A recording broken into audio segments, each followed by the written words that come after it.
Dieu ne s'amuse pas avec son produit. C'est pourquoi il dit que nous sommes la prunelle de ses yeux. Il nous aime. Et merci pour tout ce que vous faites ici à Bethel ensemble, l'avancement de l'œuvre de Dieu. Dans la zone et Paris, Coché, dans toute la ville, le Burkina et partout ailleurs. En novembre passé, nous avons été visités par Papa, où il a déversé d'abondantes bénédictions sur nos vies et à travers la direction du Saint-Esprit. Et avec cette parole prophétique à la fin, désormais ne nous appelle plus TBT. N'appelez plus l'église de Songandé Tabernacle peut-être triomphe, mais ajoutez Tabernacle peut-être triomphe prospère. C'est la prophétie que nous avons reçue de la part de Papa à la fin de son séjour spirituel au Tabernacle peut-être triomphe. Alors, j'ai été enseigné à la discipline. Et je ne vais pas aller au-delà du temps qui m'est imparti. Et le Seigneur va nous faire grâce. Et on va aller de l'avant. Honnêtement, c'est une grâce pour moi d'être ici ce matin. C'est une grâce. Et je le suis infiniment reconnaissant au Seigneur et également à Papa. Alors, nous sommes dans une année très très très importante qui est l'année de notre croissance dans la vie de l'esprit.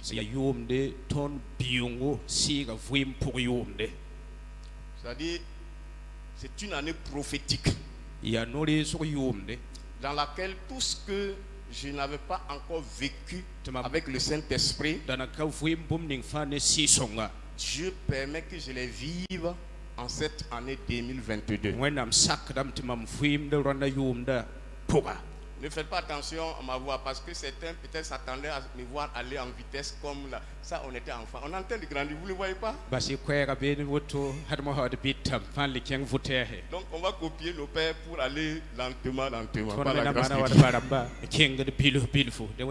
Alléluia. Amen. Donc, c'est une année très, très, très, très importante pour chacun d'entre nous, où nous sommes amenés à voir les pneumaticos s'amplifier dans notre vie, la manifestation de l'esprit. Et vous savez, là où le Saint-Esprit se manifeste, là aussi sont manifestées les grâces et les bénédictions du ciel. Parce qu'il est le communicateur de ce que Dieu a accompli par Christ Jésus, le Saint-Esprit. En d'autres termes, c'est lui qui prend tout ce que Jésus a accompli afin de les rendre manifestes dans notre vie, dans le temps et dans l'espace. C'est pourquoi je suis en train de dire à quelqu'un, oublie ceux qui ont dit qu'ils t'ont connu, parce qu'ils te connaissent en partie. Avec le Saint-Esprit, tu es appelé à aller de gloire en gloire. C'est pourquoi quand Ésaü rencontrait son frère Jacob, il croyait que c'était son frère qui l'avait trompé et qui a fui avec sa bénédiction. Mais il a oublié que Jacob a eu une rencontre avec le Saint-Esprit, si vous voulez, avec Dieu. Et Jacob n'était plus le même Jacob fiard devant son frère, dominant de son frère. Mais c'est un Jacob qui vient avec une certaine assurance. Et Ésaü était très étonné de voir qu'à son approche de son frère Jacob, l'ardeur de la vengeance a commencé à s'estomper. Et à sa très grande surprise, il a embrassé son frère sans se rendre compte. Est-ce que je suis en train de dire à quelqu'un que tous ceux qui étaient contre toi, je suis en train, dans tous les domaines de notre vie, tous ceux qui pensaient que vous étiez finis et ils étaient capables, n'est-ce pas, de vous vaincre d'une manière ou d'une autre. Ta communion avec le Saint-Esprit, ta réalité avec le Saint-Esprit, met fin à ces hostilités au nom de Jésus-Christ de Nazareth. Jacob avait un plan à accomplir de par la décision céleste et éternelle. Mais son frère était un frein. Mais sa rencontre avec Dieu a enlevé tous les blocages, tous les obstacles. Je suis en train de dire à quelqu'un, connu ou non connu, tous les obstacles que l'ennemi avait mis sur ton chemin sont enlevés au nom de Jésus. Ton amen peut mieux m'encourager. Sont enlevés au nom de Jésus. Vous savez, quand Dieu est avec un homme, il a même dit que lorsqu'il approuve les voies d'un homme, ça veut dire lorsqu'il a décidé par son esprit de marcher avec toi, il dispose même favorablement tes ennemis.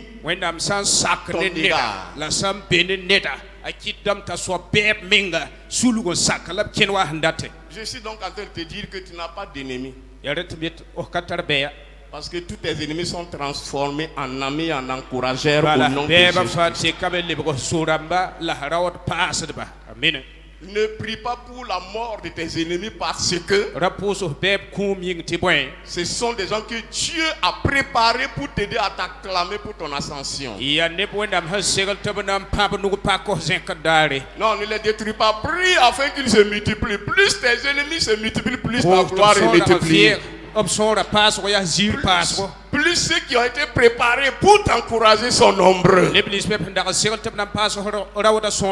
Alléluia. Amen.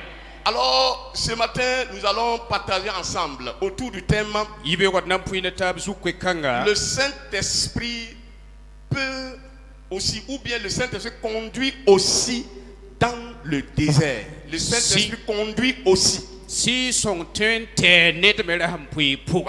Pour le commun du mortel, le Saint-Esprit seulement conduit dans des bonnes choses. Évidemment, il conduit dans les bonnes choses. Mais il peut arriver qu'il nous conduise même dans des moments difficiles. Il peut nous conduire aussi dans le désert, mais avec un calendrier très bien défini. Tout ce que Dieu fait, il le fait avec raison. Si Dieu permet que tu traverses un désert, ça veut dire une situation inconfortable, une situation difficile. S'il te plaît, ne cours pas, n'abandonne pas. Et pendant que je suis en train de parler, Dieu me dit de ne pas abandonner, de ne pas courir, de ne pas fuir. Parce que si Dieu a permis que tu passes par ce chemin, il a de très bonnes raisons. C'est pour utiliser cette situation pour manifester les grandes grâces qu'il a préparées pour toi. Tu ne pouvais pas recevoir là où tu es, et que Dieu est obligé de t'amener par ce chemin pour les manifester pour ton compte. Joseph ne pouvait pas être élevé auprès de ses pères. Il a fallu qu'il prenne un chemin du désert pour aller en Égypte, et que le plan de Dieu puisse se réaliser parfaitement dans sa vie. C'est pour toi, au nom de Jésus.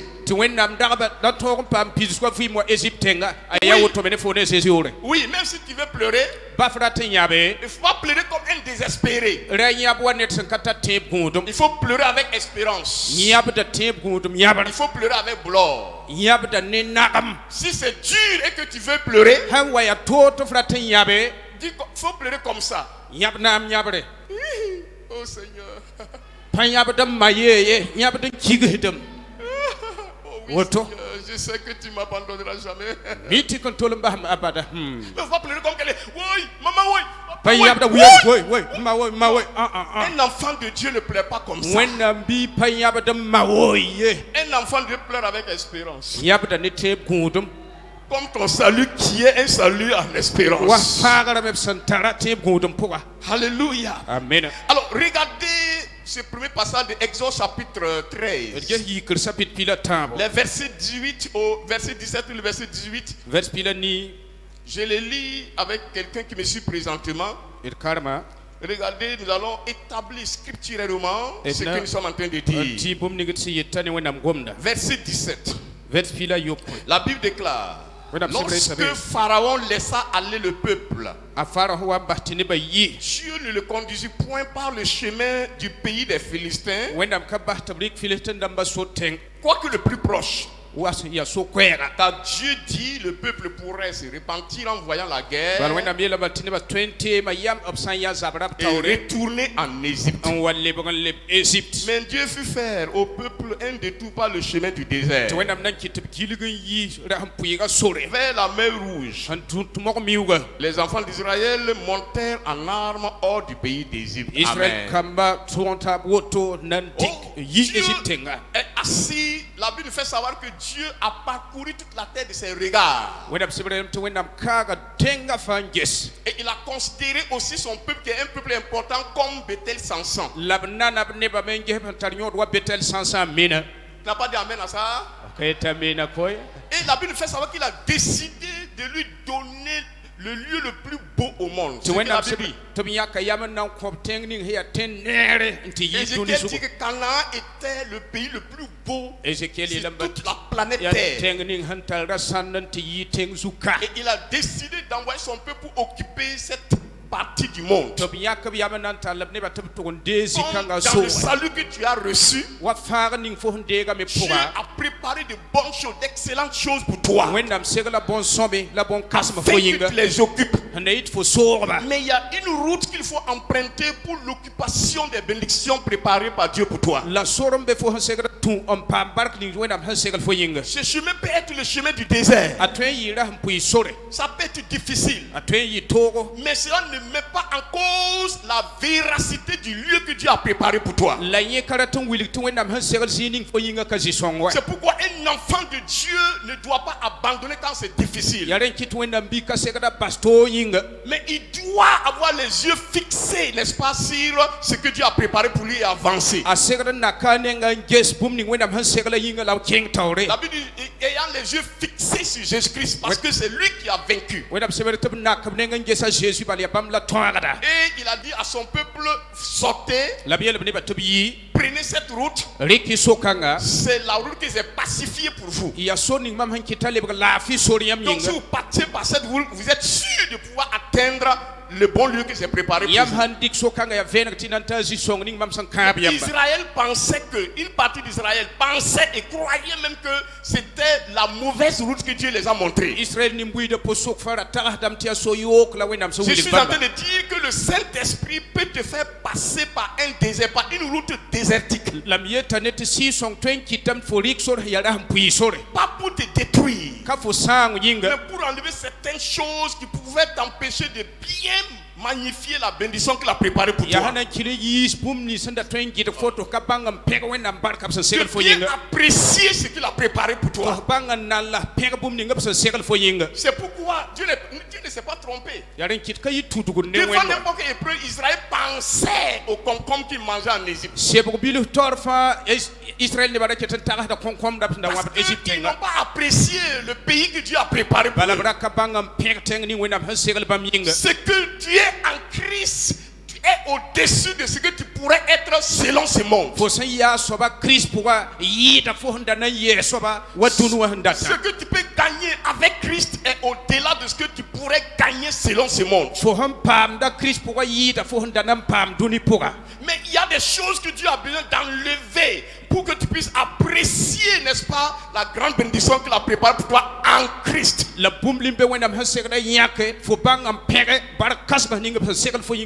Parce que tu es le point projeté de Christ, le projeté orthogonal.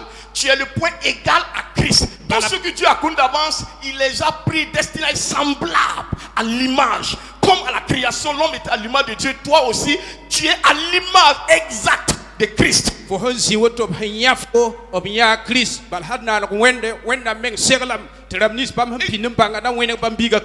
es bénéficiaire également de tout ce que Christ a eu comme bénédiction parce que tu es co-héritier.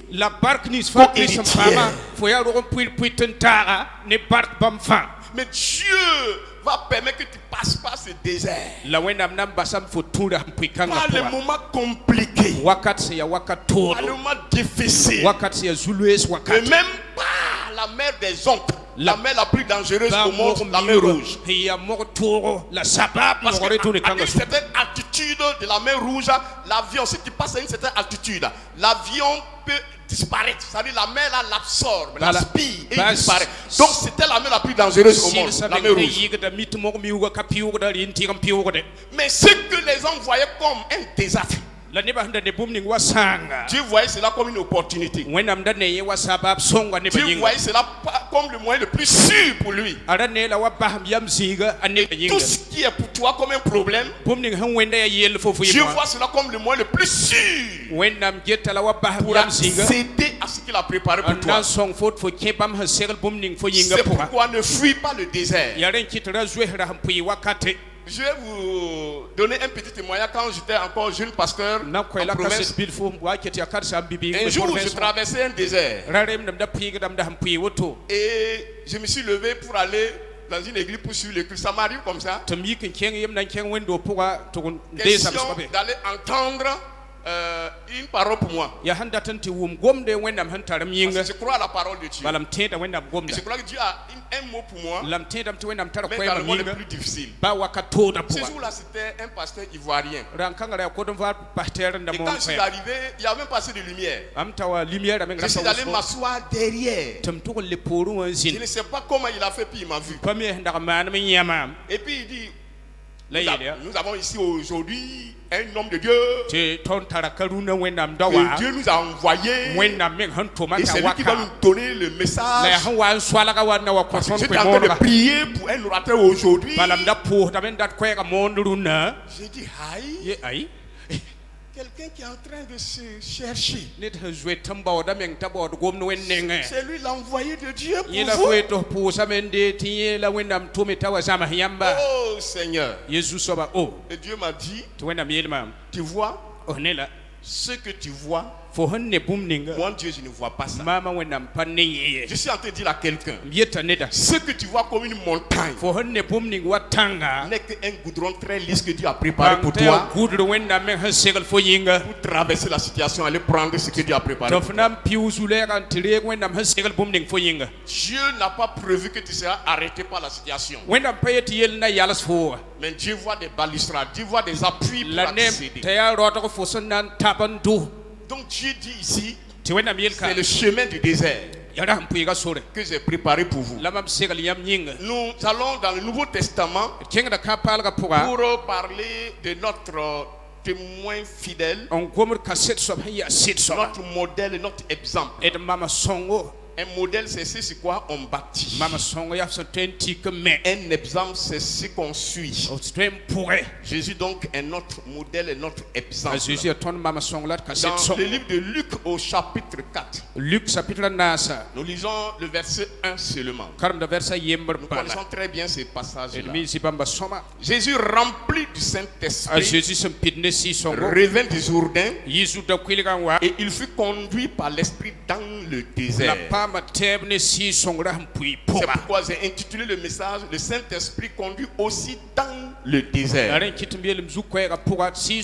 Qu'est-ce que Jésus est allé chercher dans le désert? Ce n'est pas au bord du désert. Ce n'est pas à côté du désert. C'est à l'intérieur du désert. Pour dire que le désert dont nous sommes en train de parler, ce n'est pas une situation préparée. Ce n'est pas une situation voulue. C'est une situation orchestrée. Mais c'est une situation non voulue, non préparée, qui surgit dans notre vie. Et nous sommes obligés de composer avec. On ne peut pas les fuir. Parce qu'on ne sait pas où aller. Le désert, par définition, c'est un lieu dangereux. Il est même dit que c'est souvent la Bible qualifie le désert de pélican. Ça veut dire un lieu où habitent des chacals, habitent des animaux féroces. Et Moïse nous a parlé que c'est un lieu où habitent des serpents venimeux. Donc en d'autres termes, c'est un lieu dangereux. Alors si vous ne croyez pas que c'est dangereux, comme vous me croyez, quelqu'un n'a qu'à se lever, prendre sa voiture à la sortie de ce culte, se diriger directement vers Gorongorom, aller vers la frontière puis revenir. Tu m'as donné raison. Le désert est dangereux. Écoutez-moi très bien. Il est dangereux pour les hommes. Mais si Dieu permet que tu passes par là, c'est qu'il a déjà aplani ton sentier. Ça veut dire qu'il a enlevé la dangerosité de la chose. Et il a aplani. Alors je vais parler de la représentation du désert. Qu'est-ce que le désert peut-il représenter? Premièrement, le désert représente l'aridité. Un lieu aride. Et ça a son sens. Deuxièmement, le désert représente la stérilité. Ça a son sens. Et troisièmement, le désert représente la solitude. Donc, retenez ces trois choses rapidement: l'aridité, la stérilité et la solitude. Un lieu aride, par définition, c'est un lieu complètement sec, bien sec, qu'on ne peut pas espérer faire quelque chose là-bas. On ne peut pas s'aimer là-bas. Qu'on ne pense même pas recevoir quelque chose de ces lieux-là. C'est un lieu avec lequel on ne peut pas contenir, composer. Mais Dieu veut que tu passes par ces lieux parce qu'il a un objectif à atteindre. Et l'objectif de Dieu en te faisant passer par ces lieux arides, il veut que tu transformes ce lieu aride en un jardin d'Éden. Parce que quand Dieu vient dans la vie d'un homme, il te donne tout le potentiel pour transformer tes déserts en un lieu aride, en un lieu d'abondance. L'aridité d'un lieu n'est pas un problème pour un enfant de Dieu. Regardons dans le livre de Genèse au chapitre 31 rapidement. Genèse au chapitre 26, autant pour moi, 26. Le verset 1, le verset 2 et le verset 12. Genèse chapitre 26, le verset 1, le verset 2 et le verset 12. Alors, le verset 1 dit ceci: il y eut une famine dans le pays, outre la première famine qui eut lieu au temps d'Abraham. Isaac avait Abimelech, roi des Philistins, à Guérar. L'Éternel apparut à Isaac et lui dit: ne descends pas en Égypte. Demeure dans ce pays que je te dirai. Et le verset 12. Isaac s'aimant dans ce pays, et il recueillit cette année le centuple, car l'Éternel le bénit. J'ai dit Amen. Voici ce qui était un problème pour Isaac. Son Dieu, le Saint-Esprit, a conduit Isaac à ne pas utiliser les moyens du monde. Descendre en Égypte veut dire il ne faut pas utiliser les moyens du monde. Nous sommes dans un moment très prophétique de notre ère. Les aiguilles sont en train de changer. Les données sont en train de changer. L'Afrique devient la première puissance du monde. Amen.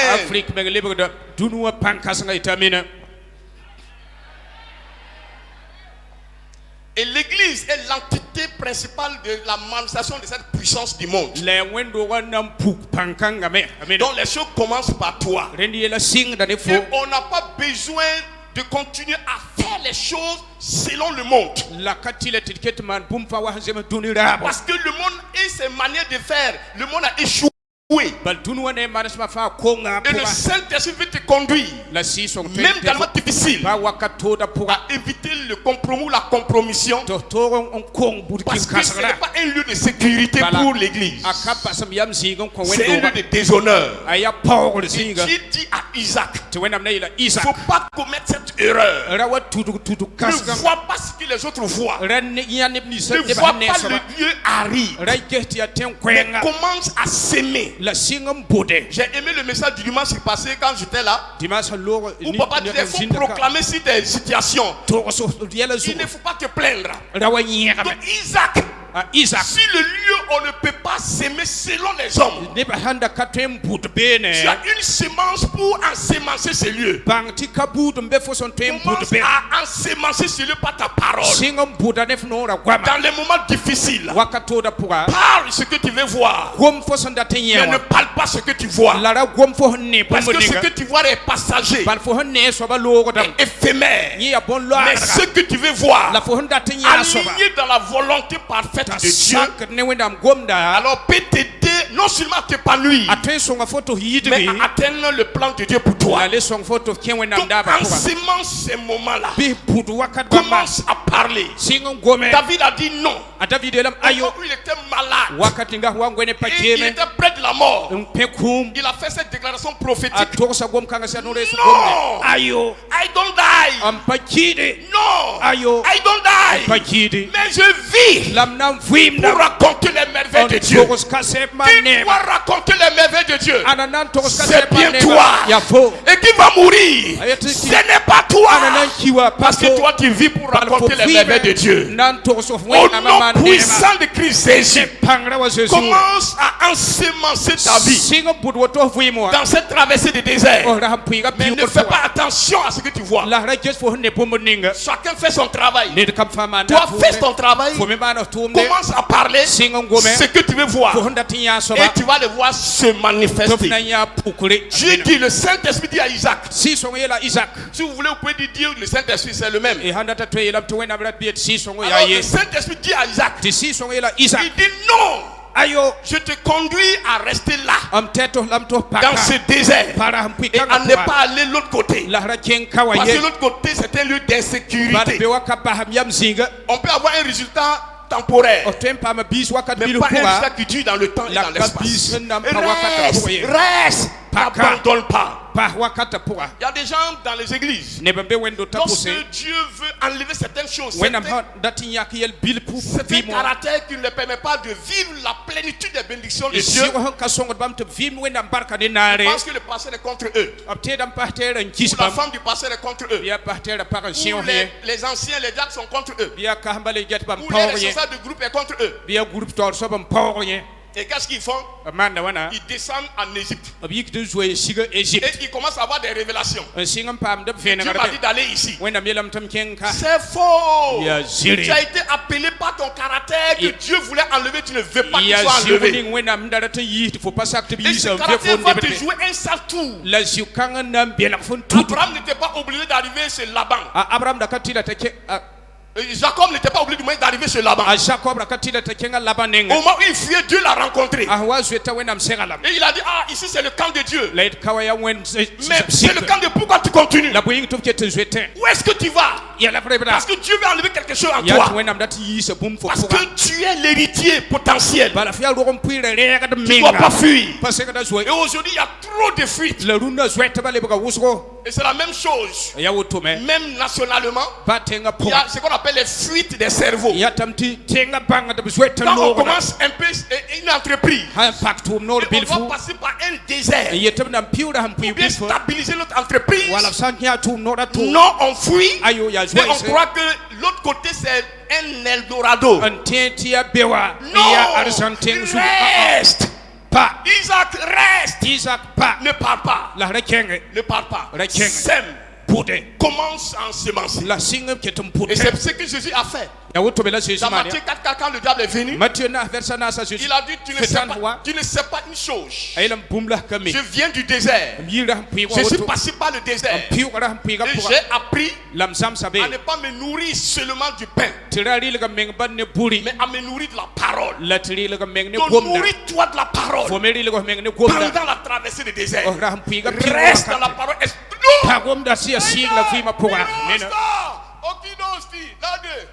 Écoute-moi bien. Écoute-moi bien. Évite d'aller voir des gens pour te conseiller. Évite de parler avec des gens pendant ta traversée du désert. Non. Ils vont te dévier de la trajectoire de ta bénédiction. Non. Ne fais pas ça. Reste.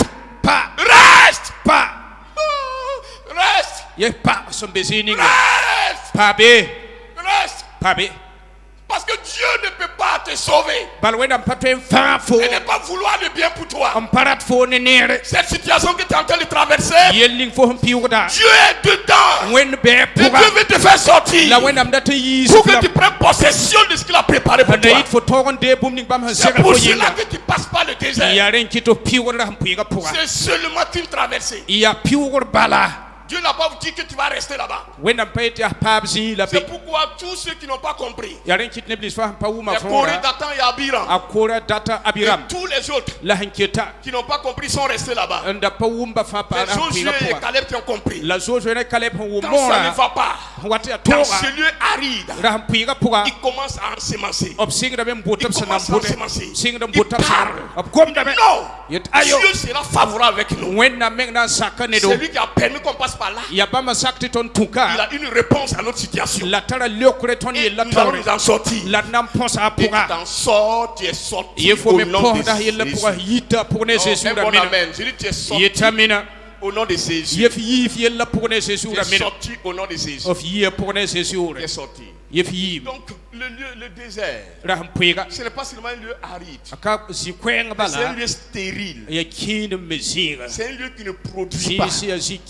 Alors celui qui ensemence la parole de Dieu pendant sa traversée du désert, tu vas moissonner le fruit digne de repentance. Tu vas moissonner le fruit de l'esprit. Parce que la Bible fait ça quand Isaac a sémé, il a moissonné cette année-là. Il n'a pas semé dans la joie. Il a semé dans les larmes. Il a semé dans la confiance en Dieu. Parce que la parole de Dieu est spirituelle. Je me rappelle très bien, le révérend Élisée a dit, quand il était en séminaire à la Padoie, que la parole de Dieu n'est pas votre ennemi, mais c'est votre compagnon, c'est votre ami. La parole de Dieu est spirituelle. Donc lorsque tu la prononces avec foi, elle s'accomplit. Ce que tu veux voir. C'est pourquoi je m'arrête pour déclarer: la mort prévue de l'ennemi contre ta vie est annulée au nom de Jésus. Le chèque que l'ennemi a préparé contre ta vie, tu verras le vent, mais tu ne verras pas ça au nom de Jésus-Christ. Cela est transformé en bénédiction pour toi au nom de Jésus-Christ. J'ai dit au nom de Jésus. Donc, dans Galates 5, le verset 22, la Bible dit le fruit de l'esprit. On voit seulement à cause de notre temps 3 éléments là-bas. Il a dit même 4 parce que j'ai parlé de TF tantôt, témoin fidèle. Il n'est pas dit que les gens ne sont, ceux que vous voyez persévérants là, il n'est pas dit qu'ils ne sont pas passés par les moments difficiles. Ils sont passés par le désert. Parce que le Saint-Esprit qui est en eux est au courant de cette traversée. Le Saint-Esprit peut aussi te conduire dans le désert. Or, le fruit de l'esprit, c'est que tu as semé. Si tu as semé la parole de Dieu, ça va pousser le fruit de la parole. Premièrement, c'est l'amour. Il dit c'est la paix, c'est la joie. Je saute et je souligne la fidélité. Il dit ces éléments-là. Et même pourquoi pas la tempérance aussi? Parce que beaucoup de gens sont trop pressés. La patience aussi. Voici ce que tu vas s'aimer pendant le désert. Et quand tu vas s'aimer la parole, le fruit de l'esprit qui va sortir va t'aider à faire quoi? À aimer même les gens que tu penses que c'est eux qui voulaient ton mal. Ce n'est pas d'une manière hypocrite. D'une manière sincère comme Jésus était devant un bourreau. Pardonne-les. Car ils ne savent pas ce qu'ils font. Qu'est-ce qui s'est passé? Parce qu'ils ont semé pendant cette traversée. Parce que tout ce qu'ils ont vécu, c'est le Seigneur qui a permis. Quand Jésus était à la croix là, c'est le Seigneur qui a permis qu'il aille là-bas. Parce qu'il devrait passer par là. Donc là, il a commencé à semer la parole. Et il a moissonné le fruit de l'esprit. Donc l'amour, on aime. Tu veux enlever les résidus de la haine que nous avons traînée. Là où nous sommes nés, on est né dans un environnement hostile, haineux. Quand tu dis bonjour à quelqu'un, il croit que tu as dit un bon. Il croit que tu l'as insulté. Donc, tu as grandi dans cette atmosphère, dans cet environnement hostile. Donc quand le Saint-Esprit vient en toi, il va te faire passer par le désert et te presser pour que cette nature-là, ce caractère-là sorte. Et puis laisse-moi t'exposer à l'amour, t'exposer à la joie. Il y a des gens qui ne sont jamais heureux. Quand on les voit, on dirait qu'ils ont mangé fruits maillants. Quand tu les vois, on dirait qu'ils sont en train de te menacer. Un jour, moi, je suis allé à quelque part. Dans une institution bancaire. La fille qui était là, la femme qui était là, avait serré sa mine. J'ai dit, hey, madame la vigile. Excusez-moi. Et puis elle s'est fâchée encore. Moi, j'ai dit, madame la vigile, vous avez un problème? Que l'autre n'est pas vigile. J'ai dit, tu gardes mon argent. Elle a fini par rire. J'ai dit, un gardien égal à un gardien. De toute façon, toi, tu as suivi ta mine comme ça, on dirait qu'il y a un problème. Moi, je viens prendre mon argent.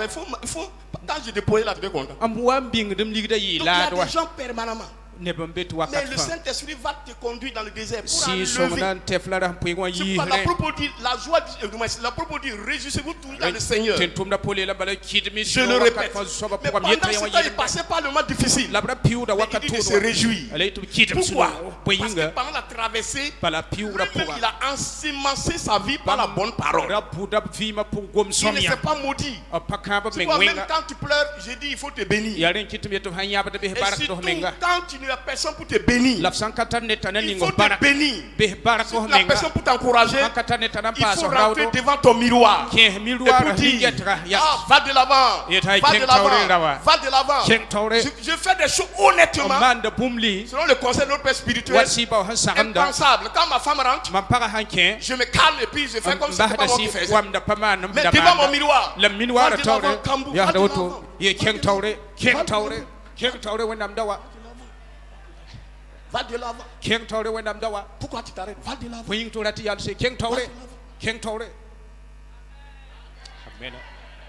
S'il n'y a personne pour t'encourager, il y a des gens même qui créent des problèmes là où il y en a. Mais tu sais que ce que tu es en train de dire là, ça va te créer des problèmes. Et puis tu continues. Non. S'il n'y a personne pour t'encourager, encourage-toi. S'il n'y a personne pour te venir, bénis-toi. S'il n'y a personne pour t'inviter à manger, je l'ai fait. Il y a longtemps que personne ne m'a invité. Et j'ai semé ça. Moi-même, je me suis invité. J'ai cherché un bon restaurant à Ouagadougou. Je suis allé m'asseoir. J'ai commandé un bon plat. J'ai mangé. Et je me suis remercié de m'avoir invité. Je suis rentré content. Qui attend toujours qu'on fasse quelque chose pour eux. Non. Tu vas trop souffrir si tu attends trop. Ensemence et moissonne la joie, moissonne la paix, moissonne la fidélité, moissonne la patience. J'ai mon prophète appelé Habakkuk. Il dit que la chose est à venir certainement. Peut-être que c'est l'essence qui était un problème. La chose vient de faire le plein. Et il est en train de venir. Elle va s'accomplir certainement au nom de Jésus. Et lorsque Dieu te fait promesse, personne ne peut l'empêcher de se réaliser. Personne ne peut l'arrêter. Aucune panne ne peut arrêter le chargement de bénédiction que Dieu envoie dans ta vie. Ton adresse est déjà localisée. Donc le désert, c'est la stérilité.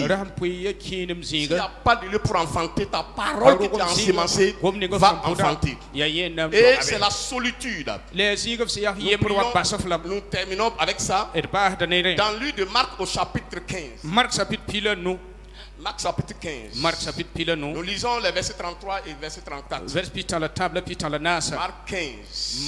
La solitude, c'est le désert. Le désert, c'est un lieu de solitude. J'ai dit Marc combien? 15. Le verset 32. 33. La 6e heure. Étant venu, il y eut des ténèbres sur toute la terre jusqu'à la 9e heure. Et à la 9e heure, c'est-à-dire midi étant venu, il y eut des ténèbres de midi à 15 heures. Et à 15 heures, Jésus était seul.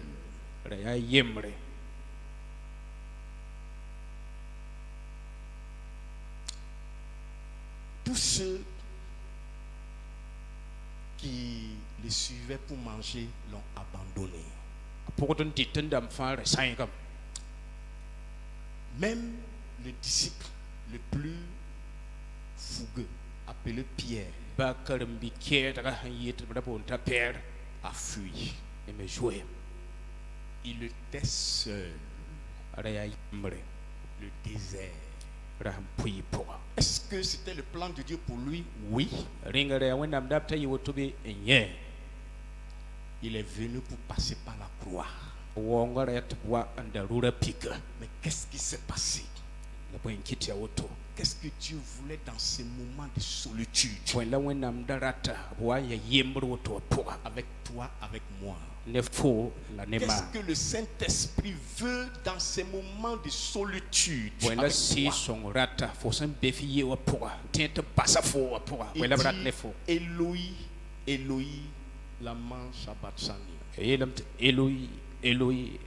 sabachthani. Mon Dieu, mon Dieu, pourquoi? Je ne comprends pas. Pourquoi m'as-tu abandonné?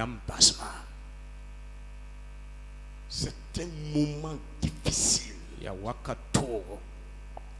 savez, il faut respecter les hommes qui ont marché avec Dieu jusqu'à un certain temps et qui continuent de marcher.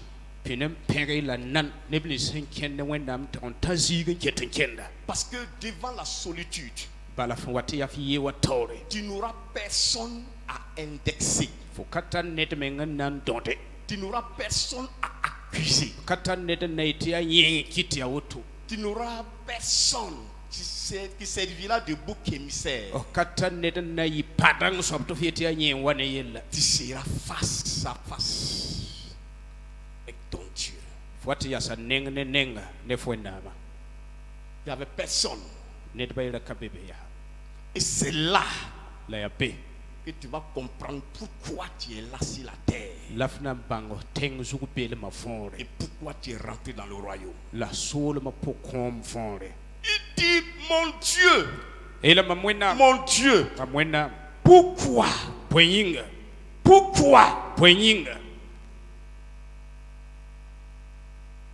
Même là, maman Marie était loin. Écoutez. C'était pendant le moment de ténèbres. Tout était noir. Personne ne voyait personne. Il dit de midi jusqu'à 15h. Tout est noir.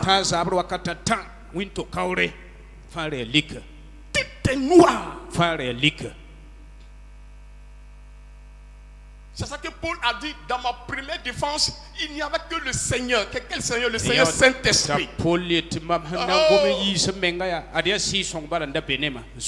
Le Seigneur permet cette traversée de désert pour te permettre, pour te donner, de lui faire confiance à tout moment devant n'importe quelle situation qui se présenterait. Parce que si tu n'es pas passé par là, par le froid du désert, des situations de froid vont t'arrêter. Les situations de chaleur vont t'arrêter. Il y a des vents qui vont te faire tomber. Mais celui qui est passé par le désert, il va dire face à face, mon Dieu. Il ne parlera plus d'un homme. Il ne dira pas ma femme. Il ne dira pas mon mari. Il ne dira pas mes enfants. Il ne dira personne. Mon Dieu. Dieu te fait passer par le désert, la solitude, afin que tu apprennes à lui faire absolument confiance. Parce que Dieu est jaloux de toi et de moi. Il ne veut pas qu'on continue de croire que quelqu'un peut nous aider. Parce que si Dieu n'est pas ton aide, et ton vrai, écoute-moi bien, et ta vraie aide, si Dieu n'est pas ta vraie aide, personne ne peut t'aider. Personne. Mon Dieu, dans cette situation de confusion totale, qu'est-ce que se passe? Qu'est-ce que se passe? Silence, dit Dieu. Au ciel, silence. Sur la terre, silence. Tout le monde se cherchait parce qu'ils n'ont jamais vu une telle obscurité. Tout le monde se cherchait. Jésus était en face du Saint-Esprit. Mon Dieu. Tout ce qui pourrait sortir de ta bouche, mon Dieu. S'il y a encore une pensée de dire, ah oui, j'ai passé par cette situation, on ne m'a pas aidé, à cause de cela, tout ça, ça va partir. Tu vas dire, mon Dieu. Mon Dieu. Ah oui, j'avais besoin d'un sac de riz, personne ne m'a aidé. Mon Dieu. Le désert a pour but, le Saint-Esprit te fait passer par là pour que tu arrives à ce point-là. Mon Dieu. Mon Dieu. Pas Papa Gilbert. Pas Maman Kabori. Pas l'évangéliste Bago. Pas les anciens. Personne. Mon Dieu. Mon Dieu. Oui. C'est là qu'il l'a fortifié. Ce n'était pas prévu dans le contrat. Mais à cause du fait qu'il a levé les regards vers lui. Il lève les regards vers le Saint-Esprit. Il va créer d'autres moyens pour te sortir.